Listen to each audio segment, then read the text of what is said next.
जैनम जयतु शासनम विश्व कल्याणकारकम। उपस्थित पुण्यात्मा महानुभाव, आज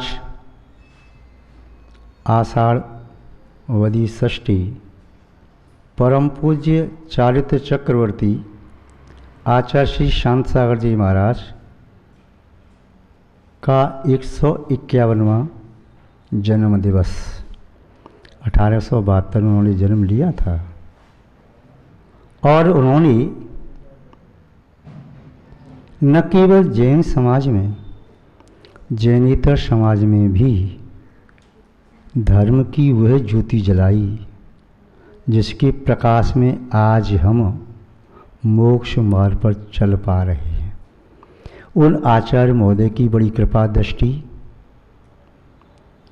अनुपम वात्सल्य, दुर्धर तपस्या, कठोर साधना, निर्भीक आत्मविश्वासी, स्वपर अनुशासक, एक ऐसे आदर्श और युग पुरुष रहे, उनका नाम लेने मात्र से पुण्य का आशा हो जाता है।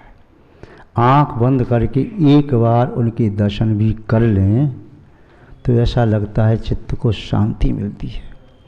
जिस प्रकार ग्रीष्म काल में सरिता के किनारे शीतल हवा के साथ जल का अनुपान करते हुए या हवा में मिश्रित जल की बूंदें शरीर का स्पर्श करती हैं तो तन को शांति मिलती है, ऐसे ही पूज्य आचार्य श्री शांत सागर जी महाराज के गुणों का चिंतन करने से आत्मा में तोष और शांति का अनुभव होता है। उनकी जीवन चरित्र को पढ़कर के ऐसा विश्वास होता है कि निस्संदेह हम भी अपनी आत्मा को परमात्मा बना सकते हैं।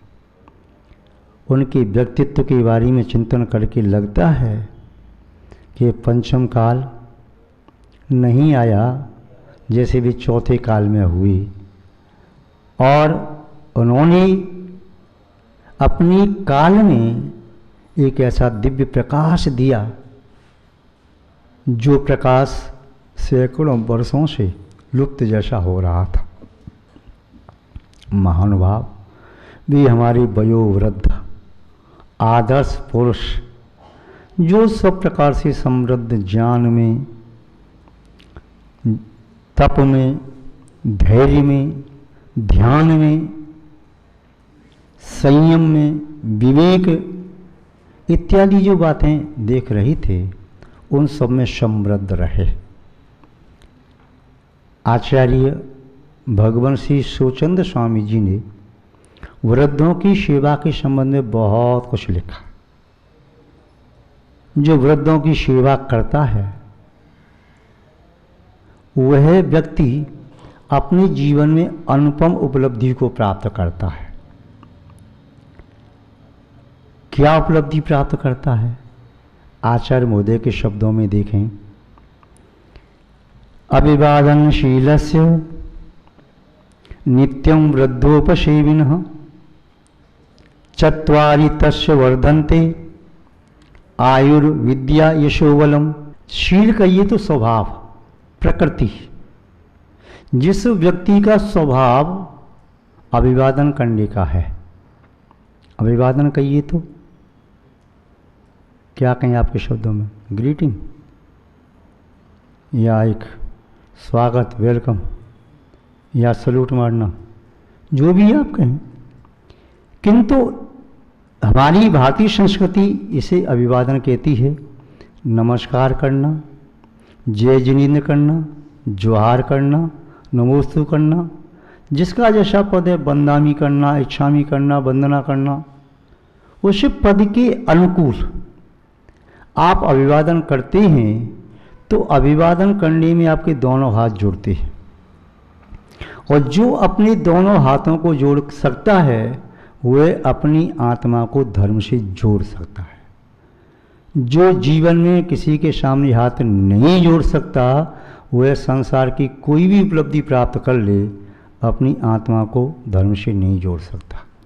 अहंकार अंधकार की तरह से है, जो आत्मा और धर्म के बीच में आकर के आत्मा के लिए पतनशील और भ्रमणशील बन जाता है, किंतु वही प्रकाश आत्मा को एक मार्ग दिखाता है और ये बताता है कि कौन सा सुपथ है, कौन सा कुपथ है, कौन सा मार्ग कंटका कीर्ण है और कौन सा मार्ग ये पुष्पों से आच्छादित सुख शांति वर्धक है।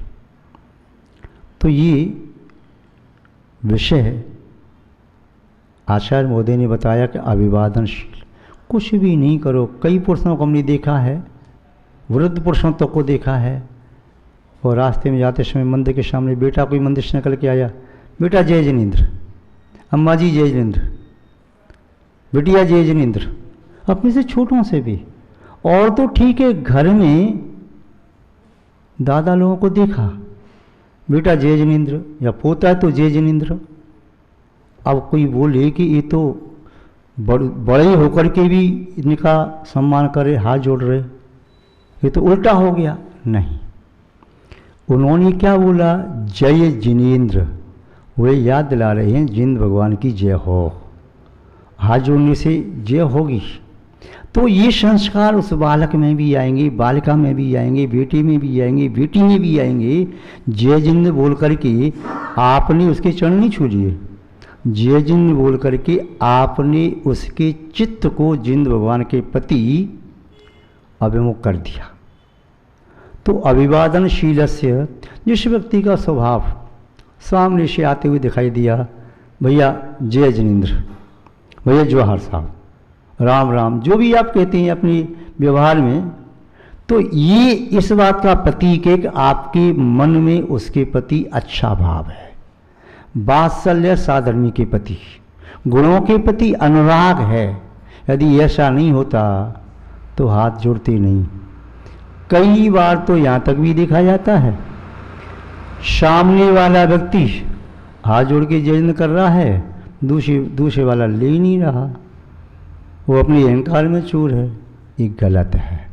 मुनि महाराज भी, अपने से छोटे मुनि महाराज जब वंदना करते हैं, एक अंतर्मुख छोटे भी हैं, तो एक मुनि महाराज ने वस्तु किया तो बड़े मुनि महाराज अपनी पीछे उठा के दोनों हाथों में लेकर के प्रतिवंदना करते हैं। यदि सैकड़ों साल के दीक्षित आचार्य भी हैं और उनको कोई मुनि वंदना करता है तो वह भी उसकी प्रतिवंदना लेते हैं। अहंकार नहीं, इनकी चर्या ऐसी है, उनकी चर्या वैसी है, ये ऐसे हैं वैसे हैं, हमको कहीं कोई दुनिया का विधायक बना के भेजा है क्या? किसकी चर्या कैसी है? मैं वंदना नहीं करूँगा, मैं नमस्ते नहीं करूँगा, मैं क्षमा नहीं करूँगा, मत करो, जो जहर खाएगा सो मरेगा।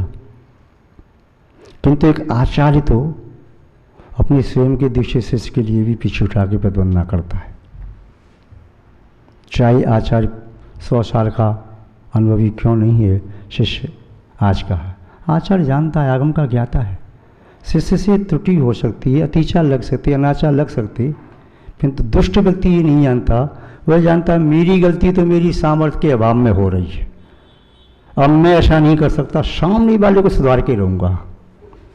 यह दुष्ट आशय शुभ नहीं है।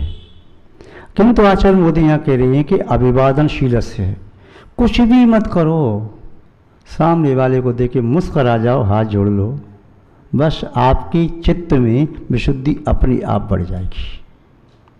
ये मत सोचो मेरा छोटा भाई है कैसे हाथ जोड़ूं, ये मेरी छोटी बहन है कैसे मैं कहूँ, ये तो मुझसे बहुत छोटी है।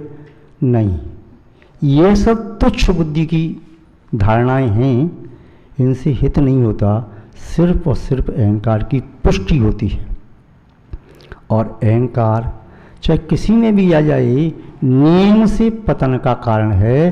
अहंकारी व्यक्ति ने आज तक कल्याण नहीं किया, चाहे कितना बड़ा पद प्राप्त कर लिया हो। और हमारा अहंकार हमें खाएगा, दूसरे वाले को नहीं। हमारी विनम्रता, सरलता, सहजता हमारा कल्याण करेगी। सामने वाले के कल्याण निमित्त भी बन सकती है, किंतु कल्याण हमारा तो नियम से होगा ही होगा। दूसरी बात कही, नित्यम वृद्धोपसेविनः, जो व्यक्ति नित्य वृद्ध पुरुषों की सेवा करते हैं, सेवा करके अपना अहोभाग्य मानते हैं, सेवा करने का अवसर खोते रहते हैं। सेवा करके भी ऐसा मानते मैंने भगवान की पूजा कर ली। और वृद्ध पुरुषों का चेहरा देख करके भी आनंद आता है, उनके चेहरे में बड़ी शांति और कांति होती है। आचार्य महाराज कहते थे, गुरु महाराज विद्यानंद जी महाराज, वृद्धा नारी ईश्वरी, वृद्ध नारी ईश्वर का रूप है। जो वृद्ध है वह समृद्ध है, वह परमात्मा का दूत है। जो वृद्ध है वास्तव में वृद्ध हो, ऐसा नहीं कि छड़ छड़ में आंखें लाल हो जाएं, गुस्सा नाक पर रखा ही रहे, वो वृद्ध नहीं। सफ़ेद बाल से वृद्ध नहीं होता है, वृद्ध में वृद्धपना भी हो। बालक में एक नम्रता सरलता सहजता आ जाए, किंतु वृद्ध कहे मैं तो ऐसा नहीं कर सकता, मेरा स्वाभिमान है, मेरा ऐसा है, तो ये वृद्ध की निशानी नहीं। वृद्ध की क्रियाचर्या देख कर के युवा, प्रौढ़, किशोर, बालक स्वयं सुधर जाए। और वृद्ध पुरुषों को बोलना नहीं पड़ता, बिना बोली अपनी क्रियाचर्या से उपदेश दे देते हैं। वृद्धों की क्षमता अचिंत है, शब्दों में नहीं की जा सकती। इसलिए तो वृद्धों के प्रति सेवा का भाव अंदर से उमड़ उमड़ करके आता है, अपने आप आता है। कहने से तो बेटा भी काम नहीं करे, बहू भी पानी के गिलास ला करके न दे, किंतु अपनी क्रियाचर्या होती है तो शत्रु भी आकर के उसकी सेवा करने तैयार रहता है। तो आचार्य महोदय कह रहे, नित्यम वृद्धोपसेविनः, नित्य ही वृद्धों की सेवा करना। चलो हमने दोनों काम कर लिए, किंतु इसे मिलेगा क्या? इस प्रश्न कोई बनिया बुद्धि वाला ही पूछ सकता है। क्षत्रिय कभी नहीं पूछेगा, ब्राह्मण कभी नहीं पूछेगा। क्षत्रिय कहेगा मेरा मन आया मैंने कर लिया, क्या मिलेगा क्या नहीं मिलेगा छोड़ो। ब्राह्मण कहेगा मेरा चित्त शुद्ध हो गया, पर्याप्त है। किंतु बनिया कहेगा पहले बताओ मैं दो काम तो करूंगा, मिलेगा क्या? दो के बदले एक, कि दो के बदले दो, कि दो के बदले तीन? तू क्या चाहता है? बनिया कहेगा मैं तो दो के बदले चार चाहता हूँ। चल तेरी भाषा उत्तर देते हैं, दो के बदले चार मिलेंगे तुझे। वाह, फिर तो अच्छा व्यापार हो गया। क्या चार मिलेंगे? चत्वारि तस्य वर्धन्ते, उसके जीवन में चार की वृद्धि होती है। आयुर विद्या यशो बलम। जो वृद्धों की सेवा करने वाला है, अभिवादनशील है, उसकी अकाल मृत्यु नहीं होती। एक्सीडेंट में भी बाल बाल बच गया, खरोंच तक नहीं आई।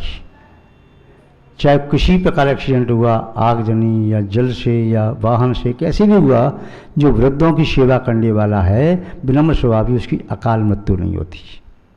अकाल मृत्यु हुई है तो समझना कहीं ना कहीं पूर्व का पाप का उदय तो है ही, वर्तमान काल में अहंकार का पोषण किया होगा, छल कपट किया होगा, मायाचारी की होगी।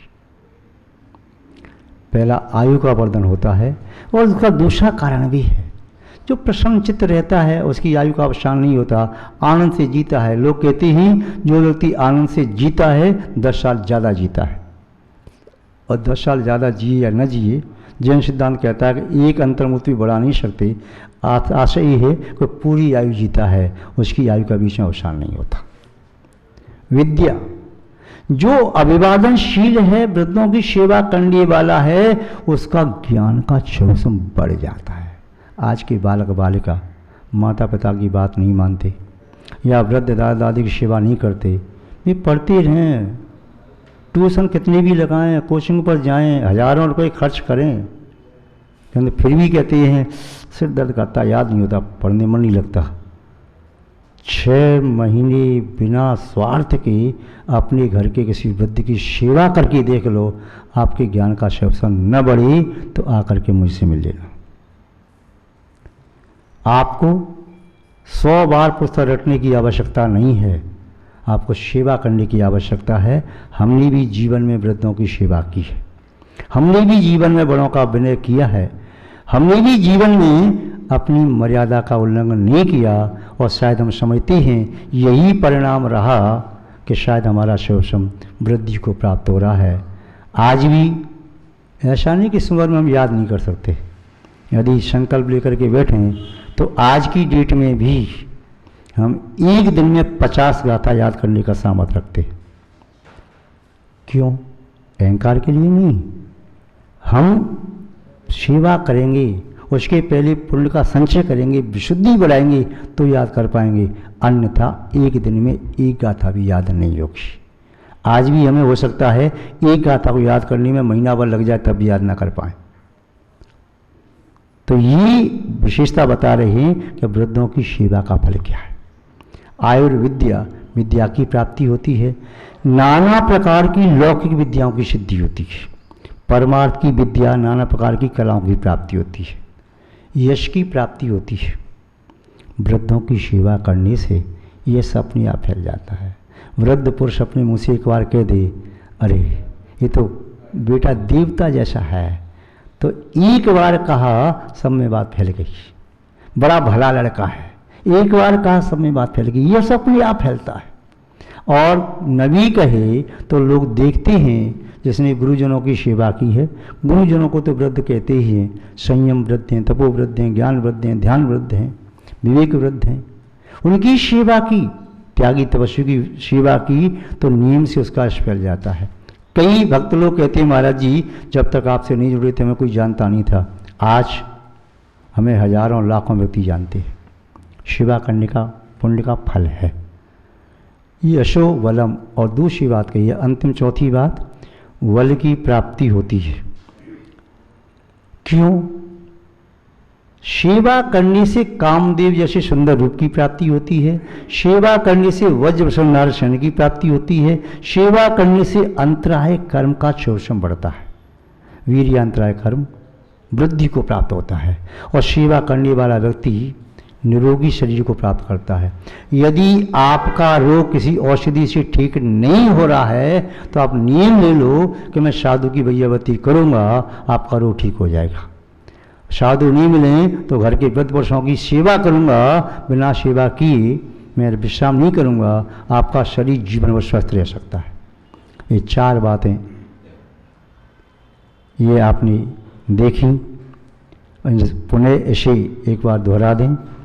अभिवादनशीलस्य नित्यम वृद्धोपसेविन चत्वारि तस्य वर्धन्ते आयुर्विद्या यशो बलम। ये चार की प्राप्ति होती है, आयु, विद्या, यश और बल की। इसलिए महानुभाव, यदि आपको ये सब चाहिए तो नित्य ही आप अभिवादन करने वाले बने, वृद्धों की सेवा करें। आपका मंगल हो, शुभ हो, कल्याण हो। इन्हीं सद्भावनाओं के साथ शब्द श्रृंखला को विराम। जय बोलिए श्री शांतनाथ भगवान की, पूज्य आचार्य गुरुदेव श्री विद्यानंद जी महाराज की, अहिंसा विश्व धर्म की।